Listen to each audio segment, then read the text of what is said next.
Well, Joyful Hermit and Lovey and Mercy are at the dog park. No one's here. Sort of nice. I think some of them are over at the big dog park, but we come to the little one because Lovey is supposed to have been little. He just got some kind of a recessive gene of a retriever dog and got huge. He's got the same mom and dad as Mercy. So anyway, here's the dog park. And this is an example of the Lord has been helping me so much already. And you all, your prayers, thank you, thank you, thank you. But I'm starting to understand more what love to suffer is and suffer to love.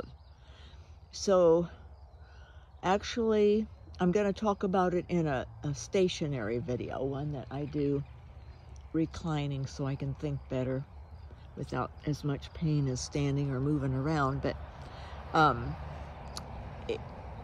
this is an example, a practical example of love to suffer and suffer to love. Bringing the dogs to the dog park. Because it's not my favorite thing, frankly, nothing is, but being in bed.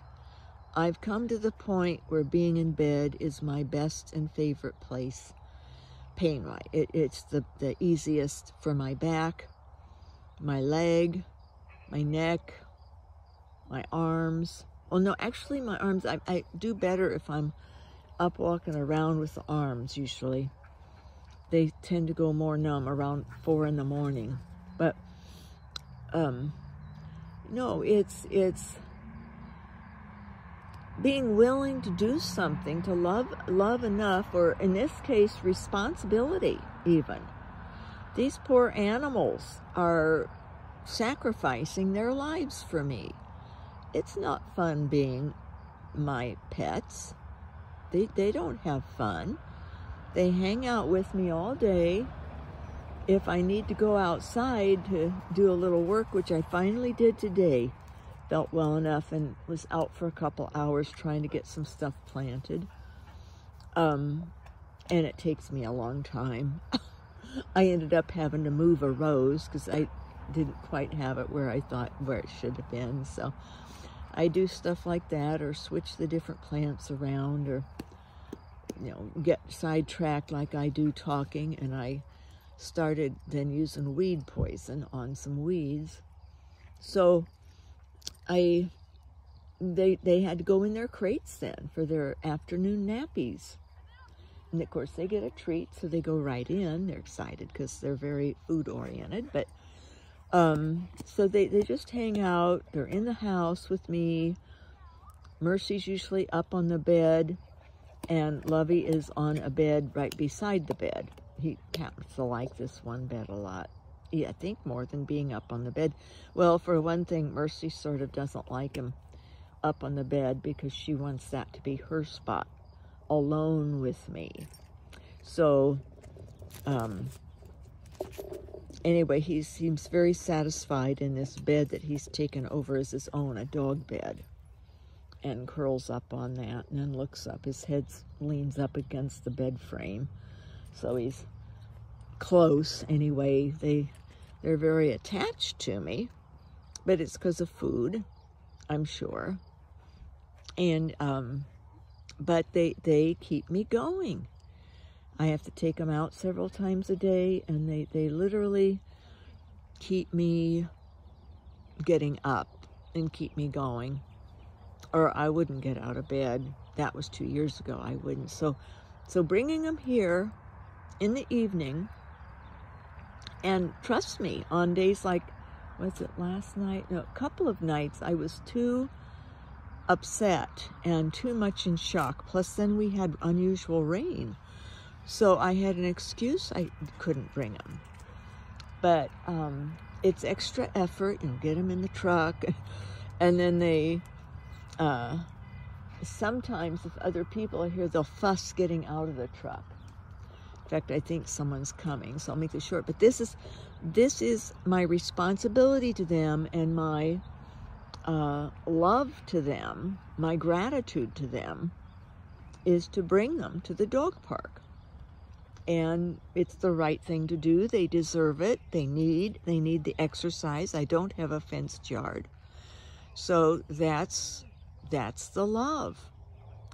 Even though it's a suffering for me, to do anything is a suffering for me. To be alive is a suffering. So this is the love part of, and part of love is, oh, Lovey. Now, nobody should, I'll have to tell, if anybody comes, they can't sit on that bench on that end. Not for a while, anyway.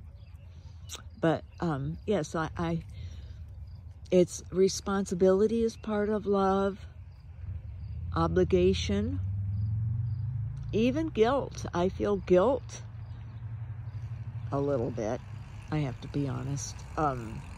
If it's raining and something, I'm very happy. Or when it gets really cold or too snowy, then, you know, I have good excuse not to come. But they love it here, and they especially love it if other dogs come. And I'm surprised no one's here tonight. But I'm a little late, but usually people are here. So, but I like it when it's just quiet. Especially when I'm not feeling well tonight. I'm starting to have another gut attack. It's starting in. So I've been doing all I can to prevent major agony, but so far, no success. But we'll just see what happens. But anyway, there is, if you love enough, and or at least know your responsibility and obligation. That's all part of love. Maybe not high-level love. It's sort of an obligatory type aspect of love. To be responsible for another, to think of another. So bringing the dogs here, trust me, for me, is like a low-level love. And respect for them, and knowing the right thing to do, that it's the right thing to let these dogs come and run in a fenced area. Although they did escape this morning. Tree men were at the house, and the neighbors mainly, taking down this big willow, but they took out some branches of a tree for me because it was too high for me to get to cut those branches. But the dogs were so excited to see them in. They pulled so hard I can't risk my shoulders, so I had to let go of their leashes, and off they ran. But amazingly, they did come when I went out with their morning little treat bag. They have a treat every morning, and it was Mercy who came because she's very rule-oriented dog. She's on a schedule. She keeps me on a schedule. So in the morning, they get these little liver treats. I call them their liver pills. So she saw that bag and realized, oh yes, we always have these after breakfast. So that was the only thing that brought her back. And then Lovey came because he'll follow what she does most of the time. So they did have a little exercise this morning that was rare, but it's not good when they escape and get out in the common area because, you know, I just never know with the HOA, and then if I can't get them back for an hour, you know, that looks extra bad with the HOA people. And one of them lives where he can see out. Two of the worst ones can watch me at any time. Watch my house front and back. So, but they've been very good lately. So that's a miracle. That's wonderful. An answer to prayer. And I can't take advantage of it, but with my shoulders this way, I really can't be painting the house quite yet, or putting the stone on the front. But so this is responsibility, and it's like men or women who leave their spouses when something goes wrong, or they fall in love with someone else, or they cheat, or they have a child that's handicapped. That happens a lot. The rate of divorce is very high if one of the spouses becomes handicapped, or if they have a a disabled child, like an autistic child. You know, and I think I read it isn't even necessarily anymore the man who leaves. The women leaving is as much, if not a little more, than the men leaving now. So that's an example, though, of love and suffering, because it is a suffering when your spouse is no longer the person you married, mentally or psychologically, emotionally or physically. That makes both lives are altered then. And it can affect all aspects of the marriage, including financially, if the one can't work that used to work, or if there's a problem with, you know, they can't have sex. It can be, and their social life alters, especially like if it's a mental illness or a physical disability. Well, like pain as a physical disability, you really cannot function much with other people. It's hard to sit, it's hard to stand in one place. That's why I just sat down now. You can't physically go places or do things. Most restaurants have padded seats, so padding on the seat will spike my pain faster than these wood benches do. So and then I have become pain, and pain has become me. The pain is so high now, the level of pain, that it's pervasive. It's my focus or function or something. It's altered me. And only researching things about God or talking about God can get me away from pain. But then, of course, there's so much suffering involved with Jesus. So then that is sort of a natural then, a win-win for someone with pain, because you can relate with Jesus more. And that weaves into the conversation then, his suffering. So, but to stay, to love someone, or even to love the vows, the marriage vows, or to love the duty, or to love, have a certain kind of character, that you feel that responsibility, you feel that duty, then you stay with your spouse. And that is a suffering, to stay with a spouse. Be much easier to leave, to start your life over with someone else who's able-bodied or mentally okay, and you know, continue your life as it was and could be, rather than having it altered with the person who's handicapped or a child. I have a cousin with an autistic son. He's, I think, 32 now. And her life is, her husband, he stayed, good man, and he's retired now, and they both do things with the son, give the other person a little rest. Plus, she helped her mother-in-law.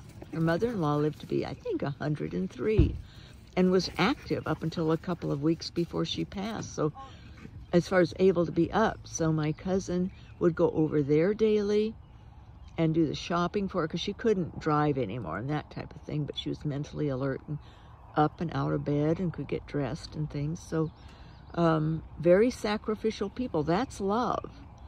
Even if it's a sacrificial love, we're not just talking romantic love or even high-level love of spiritual love.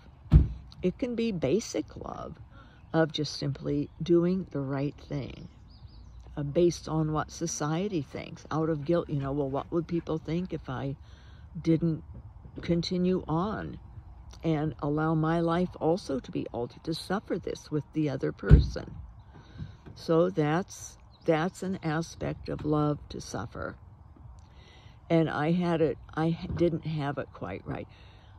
But I'm going to talk about that in the main video, about love to suffer and suffer to love. This is just a little preamble of it, and using these dogs, this coming to the dog park as an example. of a very low level on my part, love of Mercy and Lovey, and obligation, responsibility, and feeling bad when I don't bring them, because I know right from wrong. They deserve exercise, and they deserve goodness because of what they sacrifice for me. They would much rather be definitely Lovey, especially with an active family, lots of people around. That's why he got so excited with the tree man who came to the door to see what limbs I wanted off. He got so rambunctious, and he just jumped. And oh my goodness.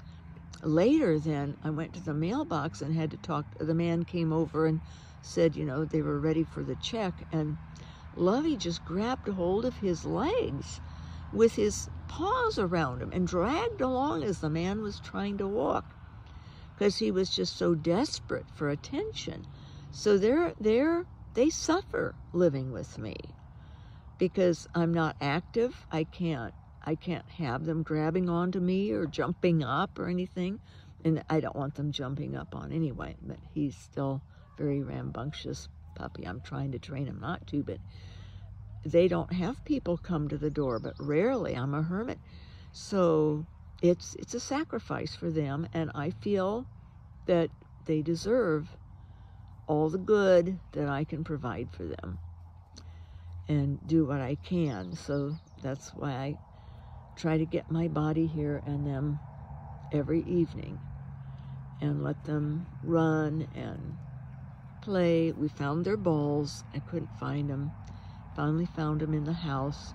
It's hard because it's just such a mess in there. But this is love to suffer. And I'm not sure. I'll have to think through. God help my brain to think. It's thinking better. The shock is wearing off of how much I damaged my children. Not realizing it, but I really have to face that and see it, and no, not my fault, but they were just little children, and it was all too much. And growing up, now they're doing all these research studies on the damage of children who are reared by, or even have one of two parents that's disabled. But I've been able to analyze other people I know, not many, but some who have one disabled parent and the other not. And if the spouse stayed in the marriage, as adults, their kids are close. They come to visit. The parents go visit them. Call every week to talk or update with the one parent who has schizophrenia and is on heavy medications, but is very intelligent, can converse and do well like that, but is an altered person because of this mental disability, mental illness that was hereditary, not her fault, really similar to my pain situation, not my fault, but it can do damage. Her husband is the one who took the brunt. His life altered drastically. He no longer has the wife that he married and hoped to have. They don't have the social life, although he still has his friends, and they come to visit and things, but she doesn't have friends. Me, I don't live there, though, and if I did, it's not like we could do things. She can physically do things. It's just that I can't. So, but anyway, that I realize their family is intact, healthy, with one another as adults. In fact, their kids are a little older than mine. And they have great times together, keep in touch and visit and even go on vacations together. But that isn't my case. So I read in this research that if it's a single parent who rears the children who's disabled, then that's extra bad. And if it's a mother, if it's a female, if it's the mother who is the one who reared the children, then that is even worse. That causes even more trouble and more suffering for the children and as adults. It just moves right on into adulthood. So it's a situation that I didn't think about while they were growing up, nor as adults. I couldn't figure out what this situation was going on as they were adults. But burnout is real, and it's not that they don't love their mother. It's that it is damaging to them. They are damaged by it. And even if they try to make themselves, if they guilt themselves to do something, or to call, or to go to lunch or something, or to visit, come help mom when she's had her surgery. That was a year ago. Oh my goodness, a year ago Thursday was the knee surgery, knee replacement. And that daughter hadn't seen me in 4 years, or 3.5 years. And no, I think it was 4 years. So but on the last morning, she was here like three days or something around.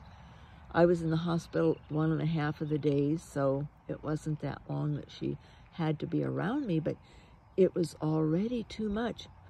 And she even verbalized how hard it was for her to be around me. And that wasn't because she doesn't love me.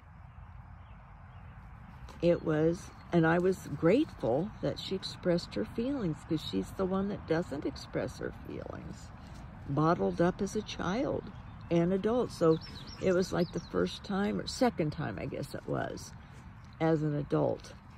And she's 48. So second time that she expressed feelings to me of how it was being with me. And I didn't understand it a year ago, but I understand it now. And it's painful. Yes, it's painful. But love to suffer and suffer to love. You bear that pain. You take it upon you and suffer it because you love. Because you love. So that's sort of the lead in to a more in-depth video I hope to do later on love to suffer and suffer to love. God bless His real presence in us. Lovey and Mercy, come here. Come here. Come here. Want to come and say hi? Up close? No. They're just enjoying the grass. So I'm glad that it was nice weather and I got myself put together and brought them. Love to suffer. And it's not terrible suffering. This isn't suffering for me that much. But it is some. Like I say, I would be much better off reclined on the bed and able to totally distract.